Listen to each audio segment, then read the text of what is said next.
ये जो आपने देखा, ये लोग दो लोग आपस में बात कर रहे थे, एक लोग लिख रहे थे, एक लोग पढ़ रहे थे। आज हम लोग इसी को समझेंगे। आप लोग जानते हैं कि बातचीत के द्वारा किसी से बात जब हम करते हैं, जैसे हम बोल रहे हैं, तो हम जो बोल रहे हैं, जो हम चाहते हैं बोलना, जो हम हमारी भावना है, उसको आप तक कैसे पहुंचा रहे हैं? बोलकर, ऐसे ही कभी कभी लिखकर और कभी पढ़कर। तो जो भाषा होती है, भाषा के द्वारा हम अपनी भावनाओं को व्यक्त करते हैं, लिखकर, पढ़कर, बोलकर, सुनकर, बोलकर। अगर सोचो भाषा ही नहीं होती तो क्या हमारी बात तुम तक पहुंच पाती? क्या तुम दोस्त आपस में बातें कर पाते? क्या मम्मी जो कहना चाहती वो कह पाती? नहीं। क्या पाती? जैसे पक्षी है, चिड़िया है, जानवर है, ये सभी तो बोलते हैं, लेकिन इनको भाषा नहीं कहते हैं, इनको बोली कहते हैं। चिड़िया जो बोलती है वो भाषा नहीं है, वो ध्वनि है। हम उनको समझते नहीं हैं, वो ध्वनि है। भाषा जिसमें एक निश्चित व्याकरण हो, शब्द हो, उसका नियम हो, तो उसको हम भाषा में लाते हैं, भाषा कहते हैं। हम लोग कहाँ बैठे? आइए। तो भाषा दो तरह की होती है। भाषा का मतलब होता है, भाष धातु से बना है, और इसका मतलब होता है बोलना। भाषा भाष से मिलकर बना है, भाष। ठीक। और बच्चों, भाषा दो तरह की होती है। भाषा के द्वारा हम क्या करते हैं? अपने भावनाओं को व्यक्त करते हैं। गाना जब गाते हैं, नन्हा मुन्ना राही हूँ, देश का सिपाही, गाना है ना? है मेरे वतन के लोगों, गाना है, भाषा है। इसके द्वारा हम क्या कर रहे हैं? अपनी भावनाओं को व्यक्त कर रहे हैं। माँ मुझे खाना चाहिए, बच्चा कहता है माँ मुझे खाना चाहिए। माँ मुझे भूख लगी है, तो बच्चा क्या कर रहा है? अपनी भावनाओं को, जो उसकी जरूरत है, वो माँ तक कैसे पहुंचा रहा है? एक बोलकर, बताकर। अगर हमने लिखा, चिट्ठी लिखी, हे पापा किसी के कहीं गए बम्बई कमाने, और उन्होंने चिट्ठी लिखी बच्चे को, पापा कब आओगे? क्या तुम होली में आ रहे हो? अगर आना तो मेरे लिए खिलौना लेकर आना। उसने लिख दिया, और पापा ने क्या किया? उसको पढ़ लिया। तो बच्चे की भावना पिता तक पहुंच गई। क्या वो यहाँ से बोलकर बता पाया? नहीं, उसने चिट्ठी में लिख दिया, पत्र में लिख दिया। दूसरा, अगर वो फोन कर लेता, हेलो पापा, जब तुम घर आना तो मेरे लिए मिठाई और कपड़े ले आना। पापा तक बात पहुंच गई। कैसे? बोलकर पहुंच गई, मौखिक भाषा के द्वारा। तो इसीलिए तो भाषा क्या होती है बच्चों? अपनी भावनाओं को व्यक्त करने के लिए, भावनाओं को व्यक्त करने का साधन है। भावनाओं को व्यक्त करने का साधन है। जिस भी माध्यम से हम अपनी भावना को, और कभी कभी क्या होता है बच्चों, हम बोलते नहीं है। जैसे हमने कुछ इशारे किए, जो बोल नहीं सकते वो इशारे से बताते हैं। क्या आप समझ सकते हैं इसको? क्या? मैं घर गया, क्या गई। ठीक। तो ये भी एक भाषा है, ये सांकेतिक भाषा है, जिसमें हम संकेत के द्वारा। कितना बजा है ना? ऐसे हमने इशारा किया, कितना बजा है। इसी तरह हम लोग, जो लोग सुन नहीं सकते, बोल नहीं सकते, उनके लिए भी एक भाषा का प्रयोग किया जाता है, उसको बोलते हैं सांकेतिक भाषा। आपने देखा होगा समाचार में और कई जगह। तो भावनाओं को जिस साधन से व्यक्त करते हैं, भावनाओं को व्यक्त करने का साधन कहलाता है, साधन है। जिस भी माध्यम के द्वारा, जिसके भी द्वारा हम अपनी भावनाओं को व्यक्त कर ले रहे हैं, वो है भाषा। लेकिन भाषा, चिड़ियों की जो बोली होती है वो भाषा नहीं है, उसमें कोई नियम कानून नहीं है ना। अगर हम जो पढ़ते हैं, हम जो लिखते हैं, जो हम भाषा प्रयोग करते हैं, उसमें एक निश्चित अक्षर, वर्ड, व्याकरण होता है और व्याकरण के नियम होते हैं। तो नियमों से सुसज्जित, व्याकरण से सुसज्जित जो होता है उसको हम क्या कहते हैं? भाषा। और भाषा माध्यम है हम अपने विचारों को दूसरे तक पहुंचाते हैं। तो भाषा के प्रकार कैसे हुए, कितने तरीके से हम भाषा को, भाषा के प्रकार, अगर हम देखें कि भाषा कितने तरह का है, अगर हम पूछें कि भाषा कितने तरह का है, तो आप क्या बताएंगे? कितने तरीके से हम भाषा अपनी बात को पहुंचा रहे हैं? जब फोन पर बात कर रहे हैं, क्या हम, कौन सी भाषा है? मौखिक भाषा। आप हमसे कुछ कह रहे हैं, मौखिक भाषा, मुंह से बोली जाने वाली भाषा। हम जो बता रहे हैं, जो बोल रहे हैं, जो कुछ कह रहे हैं, वो कौन सी भाषा है? मौखिक भाषा। तो इस तरह से भाषा दो तरह की हुई। एक होती है मौखिक भाषा, जो कि मुख से बोल दी जाती है, मुख से बोलकर जब भावनाओं को व्यक्त किया जाता। और दूसरी भाषा है बच्चों लिखित भाषा। लिखित भाषा, जो मौखिक भाषा है, मौखिक भाषा है मुंह से बोलकर, मुंह से बोलकर, बोलकर या सुनकर। अगर कोई बोल रहा है तो सामने सुनने वाला भी होना चाहिए। सुनकर जब हम भावनाओं के आदान प्रदान को, भावनाओं के आदान प्रदान को, मतलब अगर हमें बोल रहे हैं, कोई सुन रहा है, आदान प्रदान को क्या कहते हैं? मौखिक भाषा कहते हैं।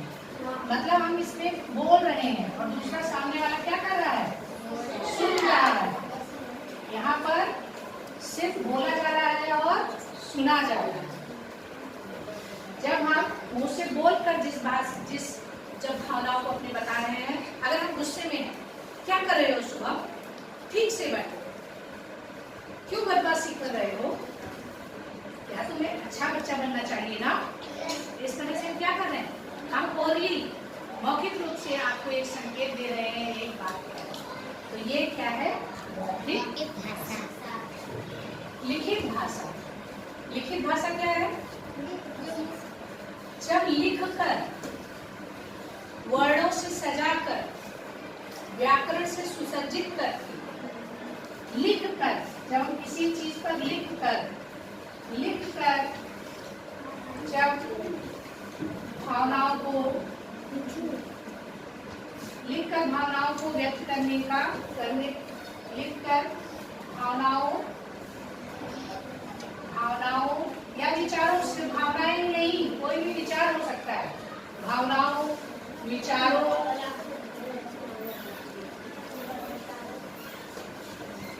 लिखकर भावनाओं एवं विचारों के आदान प्रदान को, विचारों को व्यक्त करने का, आदान प्रदान करने के लिए मुंह से बोलकर या सुनकर भावनाओं एवं विचारों को व्यक्त करने को मौखिक भाषा कहते हैं। लिखकर भावनाओं या विचारों को व्यक्त करने को लिखित भाषा कहते हैं। तो आपको अब समझ में आ गया होगा कि लिखित भाषा और मौखिक भाषा में क्या अंतर है। क्या रोमा आपको समझ में आया कि भाषा क्या है? भाषा क्या है? जिस माध्यम से हम अपने विचारों को, अपनी बातों को दूसरों तक पहुंचाते हैं, कहते हैं, जिस भी माध्यम से, जिस भी तरीके से हम अपनी बातों को दूसरों तक पहुंचाते हैं, वही भाषा है। भाषा अपनी भावनाओं को, विचारों को व्यक्त करने का साधन है, बस और कुछ नहीं। वो लिखित भाषा, और जब हम लिख रहे हैं और जब हम लिख कर व्यक्त कर रहे हैं, जब हम लिख कर व्यक्त कर रहे हैं, जैसे पत्र, लिखित भाषा का उदाहरण बताओ बच्चों। जैसे पत्र लेखन करते हैं, निबंध लिखते हैं, चिट्ठी। हाँ चिट्ठी तो पत्र है बेटा, लेटर। हाँ लेटर। और अनुच्छेद, निबंध, कहानी, उपन्यास। कहानी अगर नहीं लिखी गई होती तो इतनी तरह की बातें हम कैसे सीख पाते?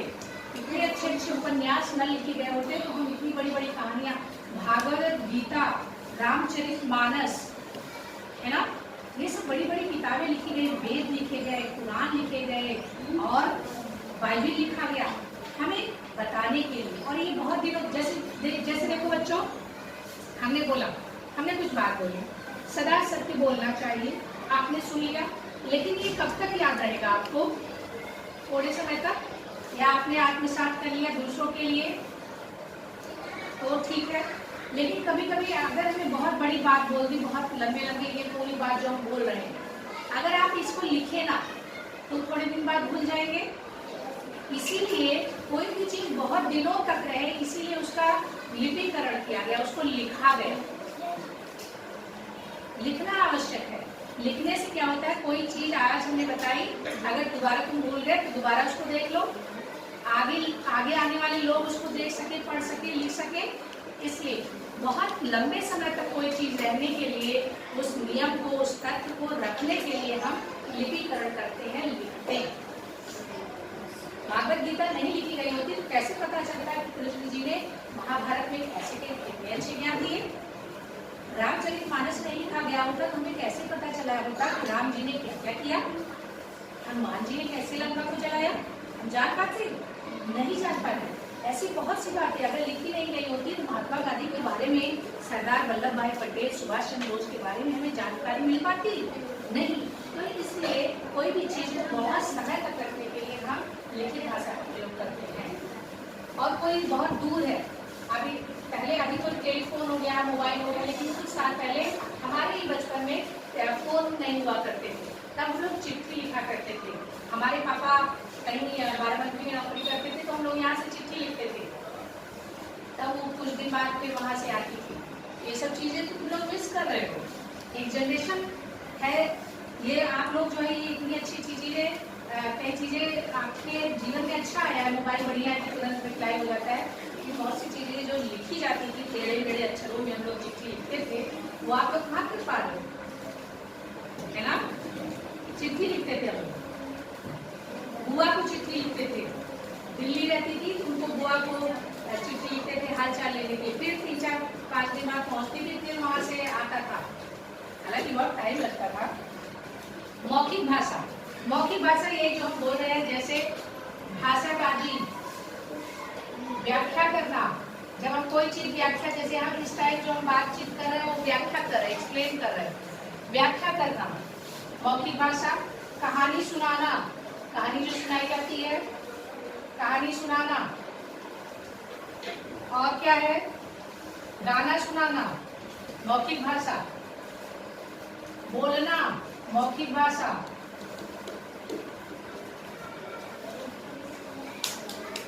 बातचीत करना, भाषण देना। भाषण देने में कुछ लिख रहे हैं, ये सब क्या है बच्चों? भाषा जो है विचारों को व्यक्त करने का साधन है। हम आपस में बातचीत करके, चिट्ठी लिख के, मोबाइल पर बात करके, निबंध लिख के हम अपने विचारों को, अपनी भावनाओं को एक दूसरे तक पहुंचाते हैं, है ना रोमा? तो भाषा समझ में आ गया? भाषा क्या है? जिसके द्वारा हम अपनी बातों को, अपने विचारों को दूसरे तक पहुंचाते हैं, ठीक है? और दूसरे के विचारों को समझते हैं। दोनों बातें है ना? अगर भाषा ही नहीं होती तो हम अपनी बात कह पाते अपनी मम्मी से, पापा से, अपने दोस्तों से? नहीं कह पाते। तो भाषा बहुत जरूरी है। भाषा 2 प्रकार की हमने पढ़ी, एक मौखिक भाषा, एक लिखित भाषा। मौखिक भाषा जो हम मुंह से बोलकर या सुनकर अपने भावनाओं को, अपने विचारों को व्यक्त करते हैं। लिखित भाषा जो लिखकर व्यक्त करते हैं, लिखित भाषा। बच्चों, भारत में बहुत सी भाषाएं बोली जाती हैं। भारत में बहुत सी भाषाएं बोली जाती है। जैसे कश्मीर में कौन सी भाषा बोली जाएगी? कश्मीरी भाषा बोली जाती है। पंजाब में बच्चों पंजाब में बोली जाती है पंजाबी। उड़ीसा में उड़िया। उड़ीसा में कौन सी भाषा बोली जाती है? उड़ीसा में बोली जाती है उड़िया। ठीक है। तो ऐसे ही जैसे हमारे देश में बहुत सी भाषाएं बोली जाती है। बांग्लादेश में बांग्ला। तमिलनाडु में लड्डू।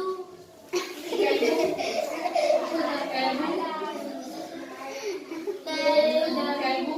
ठीक है। ऐसे ही बच्चों अलग अलग, गुजरात में गुजराती। अलग अलग हमारे देश के अलग अलग भागों में, महाराष्ट्र में बोली जाती है मराठी।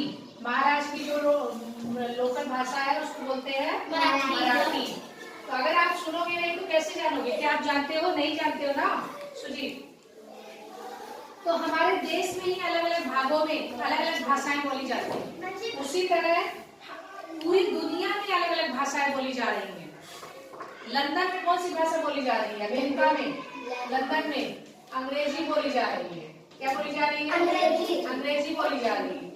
और स्पेन में कौन सी बोली जा रही है भाषा? स्पेन में बताइए। स्पेनिश। स्पेन में कौन सी भाषा बोली जा रही है? स्पेनिश। चीन में कौन सी बोली जा रही है? चीनी भाषा, मंदारिन। चीनी जो है वहाँ मंदारिन भाषा बोली जाती है। ठीक, मंदारिन। चीन में चीनी। जापान में बताओ। जापानी।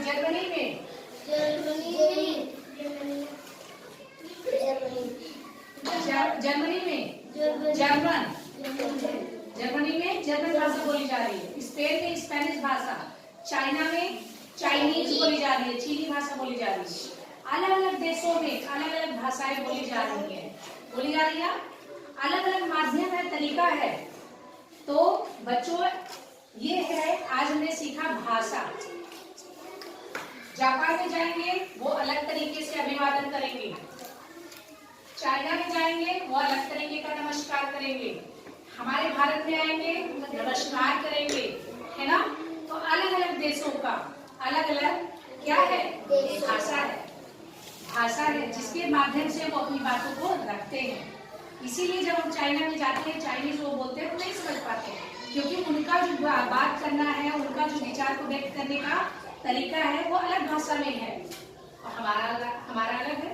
आप यही दक्षिण भारत में चले जाएंगे तो कहीं तेलुगु बोला जा रहा है, कहीं मलयालम बोला जा रहा है, नहीं समझ पा रहे हैं क्योंकि उनका अलग भाषा है, उनके व्याकरण अलग है। फिर कौन सी भाषा बोली जा रही है? कश्मीरी। पंजाब में पंजाबी। उड़ीसा में उड़िया। तमिलनाडु में तेलुगु। महाराष्ट्र में मराठी। गुजरात में गुजराती। लंदन में अंग्रेजी। तो ये क्या है? भाषा जो अलग अलग जगह पर अलग अलग बोली जा रही है। हमने भाषा पढ़ लिया, अब हम पढ़ने जा रहे हैं लिपि। लिपि क्या है? लिपि क्या है?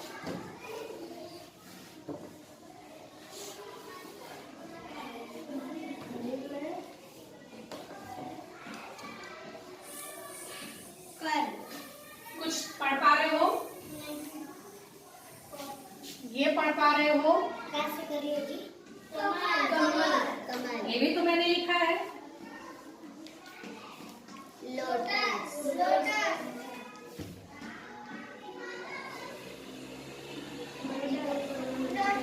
ये क्या है? नहीं, तारे ही मैंने क्या लिखा है? मुझे खुद नहीं आता। ठीक है, देखो बच्चों, ये अलग तरीके का है। ये क्या है? हमने कुछ लिखा है, कुछ चित्रकारी की है ना, कोई चिन्ह है। ये देखो, ये भी कोई चिन्ह है, ये भी कोई चिन्ह है।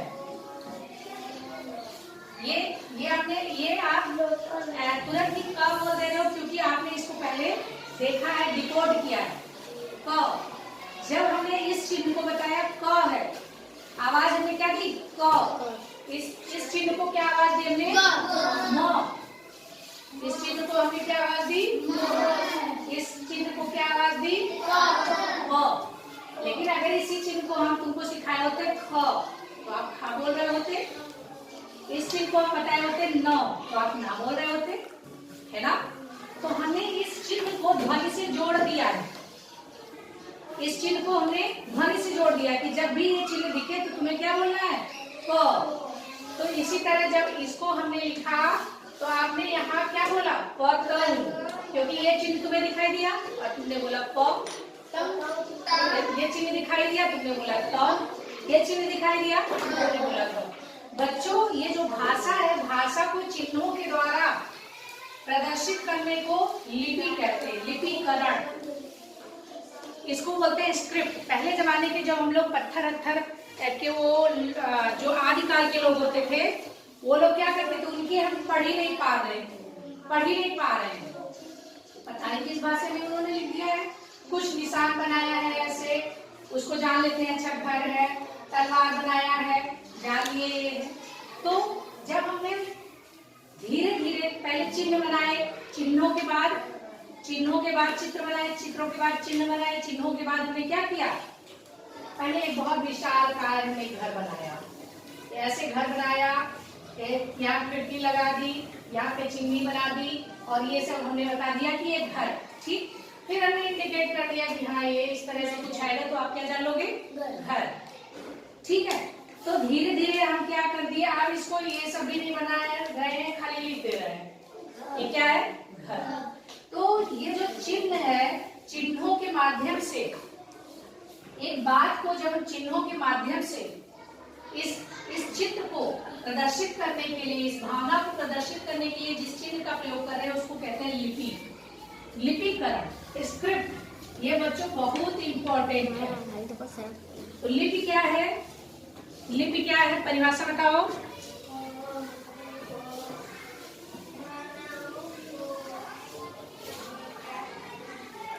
भाषा को, अब भाषा है, मैं घर जाता हूँ, एक भाषा है।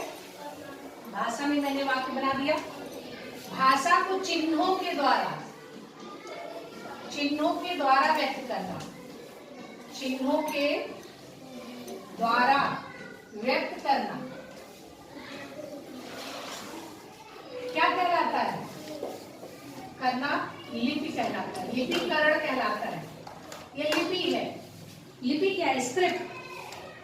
भाषा जो हमारी भावना है, उसको हम चिन्ह दे रहे हैं। राम जाता है, बात हुई? क्या है? राम जाता है, राम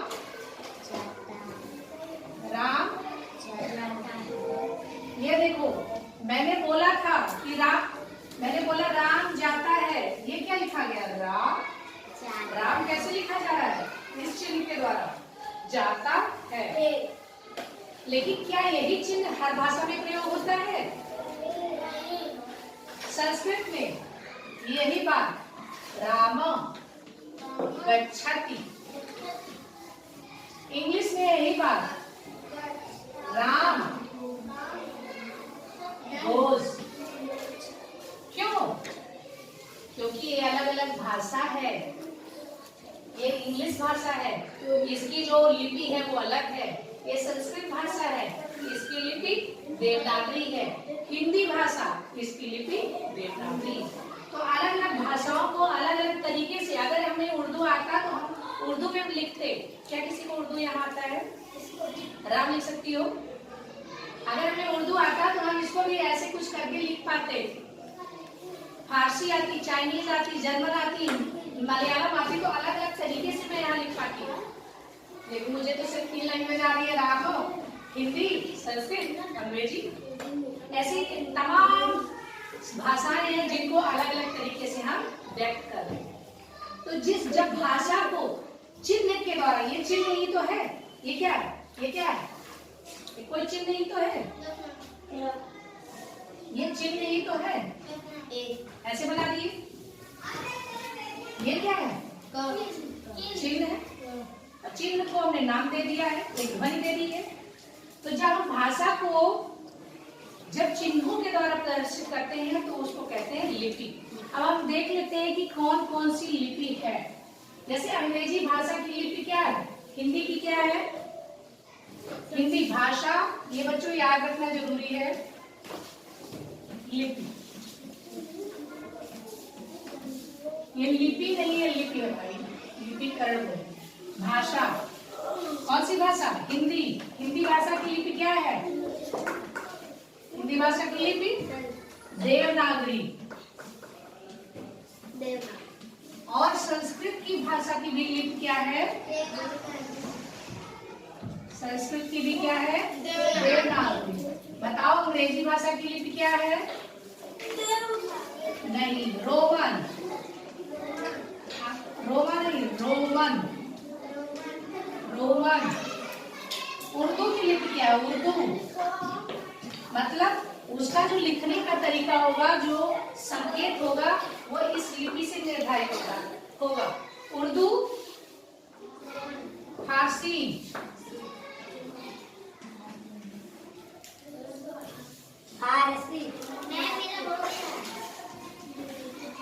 पंजाबी भाषा का लिपिकरण, जो मराठी भाषा है, कहाँ मिल जाती है मराठी भाषा, महाराष्ट्र में। उसकी भी देवनागरी लिपि है। कौन सी लिपि है,